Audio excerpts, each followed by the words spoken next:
Today I'm going to show you 3 fun tools that I use for stationery design in Adobe Photoshop. You are going to love these tools, and this is all part of a larger Adobe Basics course that covers Photoshop, InDesign, and Illustrator, specifically in the context of stationery design, that you can find linked below. I hope you'll join Stationery Squad on Facebook. It's our free community for stationery designers where we lift people up, ask questions, help with vendor referrals, and all kinds of wonderful information. That is also going to be linked below this video. Hope you enjoy.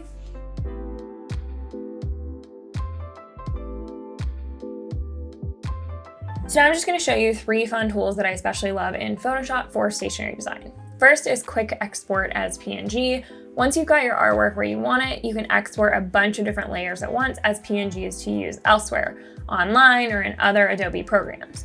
So you'll just select all the layers you want, for instance, all of these different oranges and grapefruits and lemons. You'll right click and you'll click Quick Export as PNG.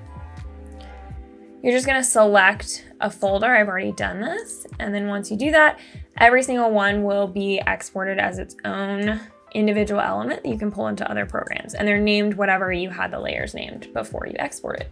This also automatically pulls any adjustment layers like this brightness and contrast and levels that we already had up here, which are applying to all of the different layers below it.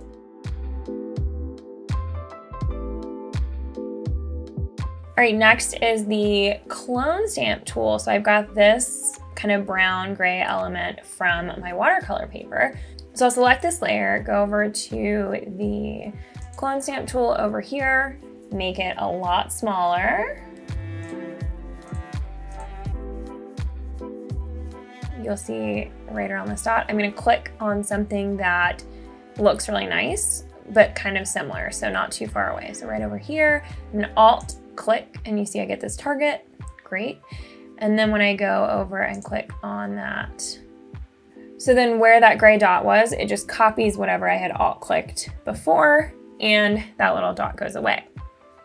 This is how photographers combine groups of photos where someone's eyes are closed. They clone stamp the open eyes from the good photo onto the closed eye photo. It's pretty genius, but what I mostly use it for is cleaning up little elements of the watercolor. Here's another little one. One little click, yay.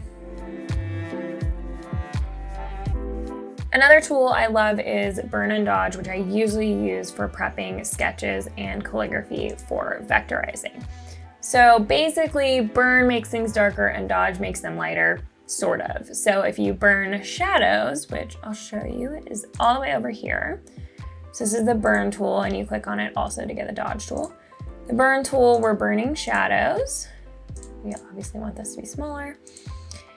And it will kind of make all the shadows darker, or if you choose to make the highlights darker or midtones, etc. The dodge tool does the opposite.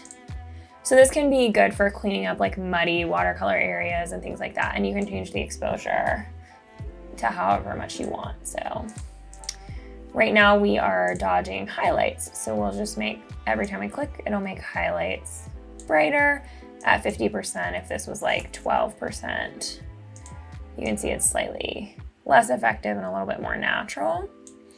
So obviously these look weird, but you can use these tools to prep things for digitizing or to clean up muddy watercolors or change little spots in watercolors that you don't necessarily want to repaint or use contrast or brightness to edit. If you liked the skills learned in this video, make sure you join our monthly membership, Stationery School, to get 2 20-minute courses and more every single month. If you're not quite there yet, I also run a private stationery community on Facebook that's free to join. Find the Stationery Squad link in the description of this video.